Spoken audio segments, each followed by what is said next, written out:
3, 2, 1, go.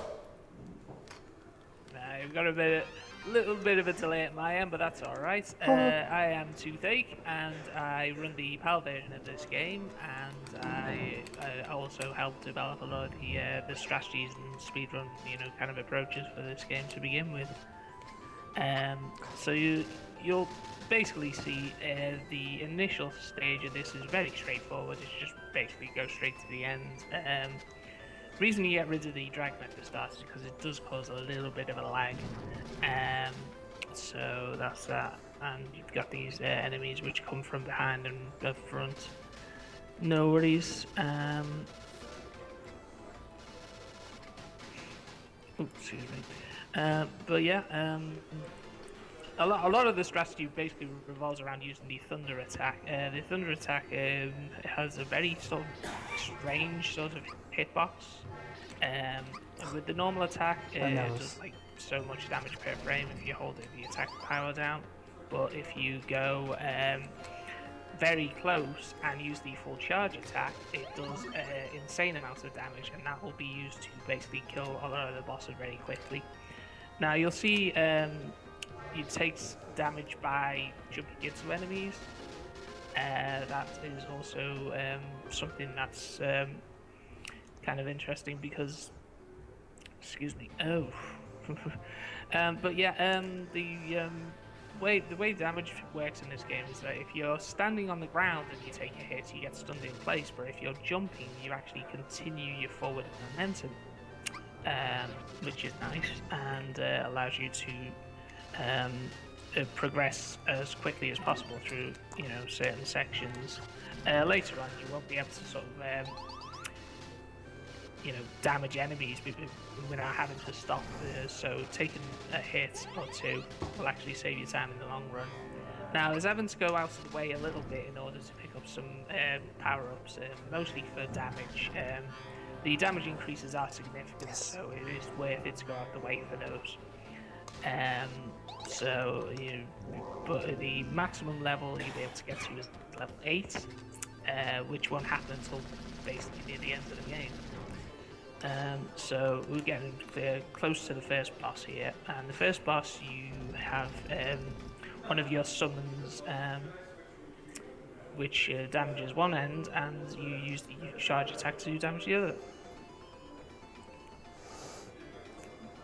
Bit delayed on my end, like I say, but yeah, fairly straightforward. Stage 2, boy.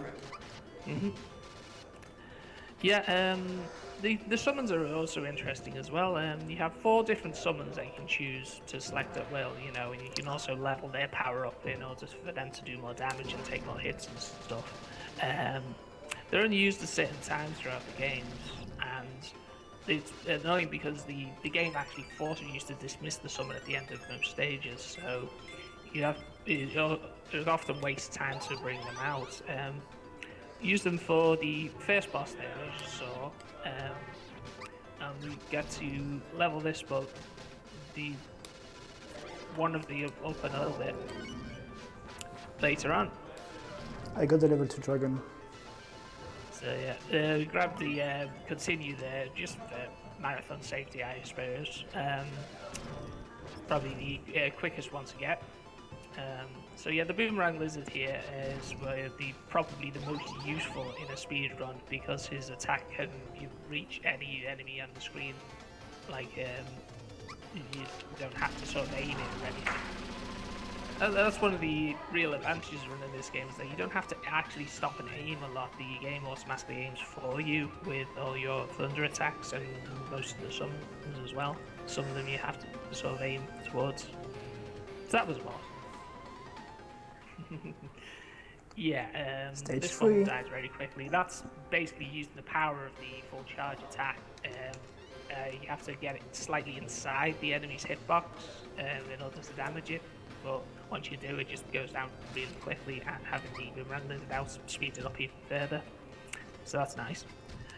This third stage, probably the most annoying of all the stages to run. It's definitely one of the ones that kills most of the runs that I've done. Mostly because of the moving platforms. which are starting to come up.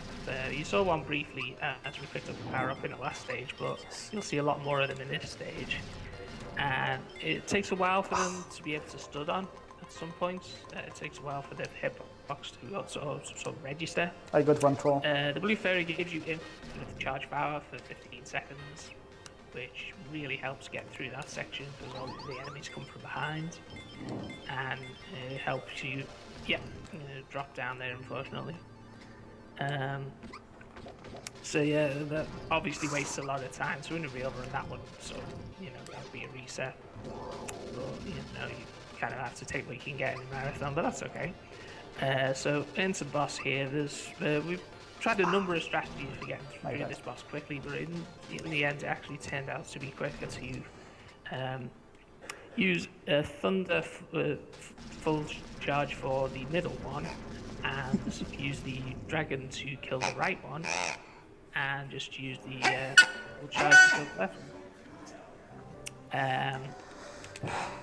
Like I say, I tried a number of strategies, not just getting myself switching a lot of summons, and that ended up wasting a lot of time because it takes a while to switch between each of the summons and then dismiss at the end of the stage, yada yada. So, stage 4 is probably the quickest stages and can be pretty tricky to get through quickly if you're not prepared for it. I did stop to pick up the blue fairy from that enemy from the bottom there. But it turns out you don't need it. You can just kill the boss with a single full charge, as you're about to see. Stage has cleared. The real game begins now. Done. So yeah, this run's going pretty well, apart from the big mistake in stage 3. But yeah, those boulders at the end, only a minor inconvenience, and just carry on. Stage 5 is the longest stage and has the boss with the second highest hit points, the highest being the final boss. And this is where your health management really becomes an issue. You'll be taking a lot of damage, and you really can't stop for any sort of thing. The real issue are the flame jets that you're about to see. The flame jets do twice the damage that most enemies do, and double that on hard, so you'll have a real hard time getting through that without, dying, essentially. You're just taking a lot of damage off the boulders, enemies. The mole men, they're not really an issue. They can be tricky in a couple of places, but most of the time they're not really anything to worry about. The Good stage so have far. to go to the left over there anyway to get the fairy platform in order to progress to the next part of the level. So yeah, and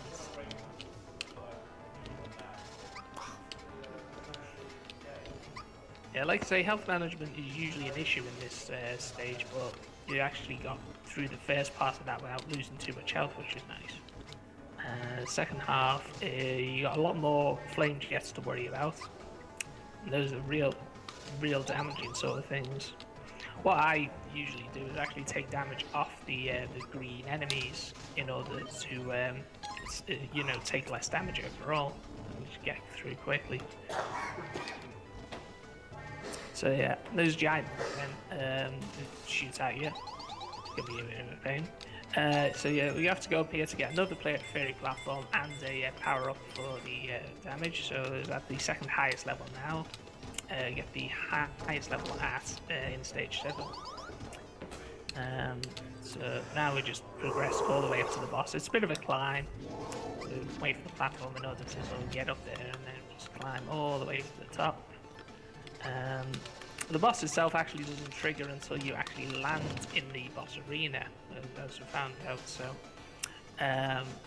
the boss's hitbox is again within the box itself, so you have to jump and take damage. So you don't want to lose too much health before the boss, and he does take a lot of damage. Actually, turns out faster. Killing him at Hello the start everyone, of the second this is stage Inside USA episode 3. I am doing my run at the stage 5 and so far so good. So you can do it in the first cycle, but it takes longer because once he dies, he backs off, and it takes a long time to sort of back up into the cave that he came from. So you got this long wait for the cutscene. You see sort of a preview of the next stage, which is some sort of crashed spaceship on its side. One thing I really love about the game is the variety of stages that you've seen, and you're going to see, you know, a lot of different stages coming up as well. So, stage 6 is split into 2 parts, and the first part really is set up more like a maze, but it is a very quick way through, as you're able to see. The flashing things that you pass through, they explode after a little bit, so you don't want to stick around for those too much, obviously. And the robots can get in the way sometimes, they can shoot you and stuff, but really not an issue. The picks up the health potion there for safety strats, but you don't really need it. The boss itself is pretty simple.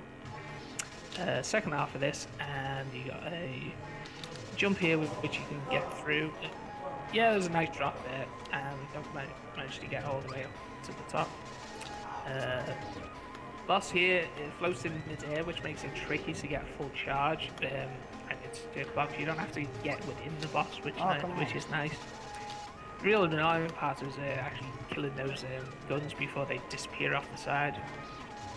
That sort of wastes a lot of time. So you gotta wait for the boss to get back into position.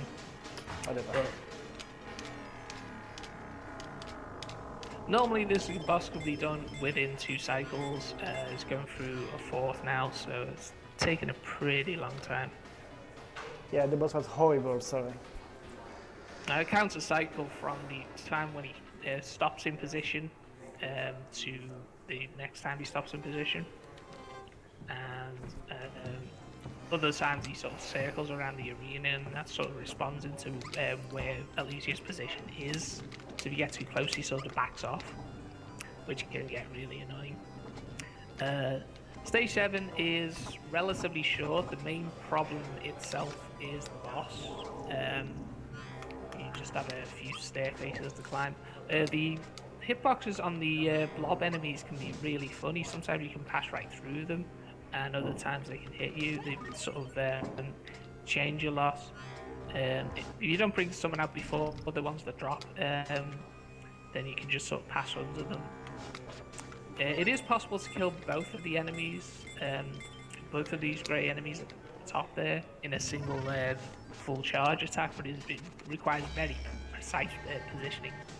You sort of have to wait a little bit most of the time in order to sort of get it on the second try. And we've got to maximum thunder level power and maximum charge with the summoners as well. So we'll be doing the best sort of damage that you can do now, and this boss can be really tricky. It is possible to get him in 3 cycles. Normally you sort of take about 4, sometimes 5. He doesn't hang around long, and he hovers in midair, and his little minions can pop up and get in the way as well. So yeah, this fight can get really tedious and can be a bit of a run killer as well. So, you know, the 4 cycle there, which wasn't so bad. You know, like I say, I've done this, I've seen this, so yeah, it's 4 cycles, pretty standard, but it can be done in 3. You get rid of the summon here because this area can be a little laggy. You got a little platform hopping in order to sort of reach the end of the stage. There are certain positions that you can stand in order to sort of lessen the amount of enemies that you got to deal with. So it can be a little more laggy if you have to deal with extra enemies. So it's you have to sort of know when to stand and where to stand. Sorry. So the final boss. These 2 parts, and the first part is this guy who's been harassing Alisia all the game, and this guy is a chump, seriously. He always goes into the same positions every time, so you know exactly where to stand and exactly where to fire, and he is just really straightforward and simple. If you bring someone out, his attack pattern changes entirely, so he just becomes a real pain. This final boss is a little more tricky. He has two phases. The first phase, he has a vulnerable part on his head and the cannon on the right side there, but the cannon can be destroyed really easily by using the full charge attack. You sort of have to use normal attacks to reach the head because the full charge won't really do much damage, actually less overall. So he has a few annoying attacks. There's fireballs that drop into the ground and the snakes that come from his head. Once he goes into the second cycle, he has a few more vulnerable parts. There are 2 legs and an arm that protects his heart, and the heart is actually the only vulnerable part you need to kill, and you have to hit that quite a few times. Having the boomerang lizard really helps here because his attack goes right through all the enemies. And it goes straight to the heart a lot of the time, so you don't really need to worry about getting a lot of hits in. So you just keep attacking, and eventually you'll fall. His arm comes out, you know, I'm done. revealing the heart. Gets destroyed fairly easily after a while anyway, so. But yeah, he goes through these cycles, he swings around a lot, drops it,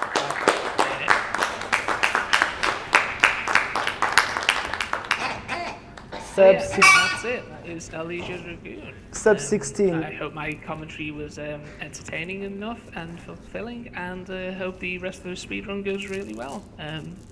The marathon goes really well, I apologise. So thank you for listening to me, and have yourselves a lovely day. Thanks, bro. Yeah, sub 16 was my goal for essay. I'm really happy about that, so yeah. I feel relieved. So I would like to make some shout-outs to like the French stream because French, I love you. Shout-outs to my mom because she's my mom. Maman, je t'aime.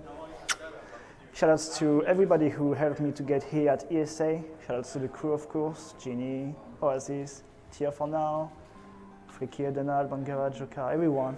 Shout-outs to the chat. I read like 3 or 4 words of the chat. Sorry, I didn't have the opportunity to read the chat really, but yeah, you're cool as always, you're cool. Shout out to Heinke behind me, it supports me a lot, like Igzy and Meridian and a lot of people here. Shout out to the crew, you're the best.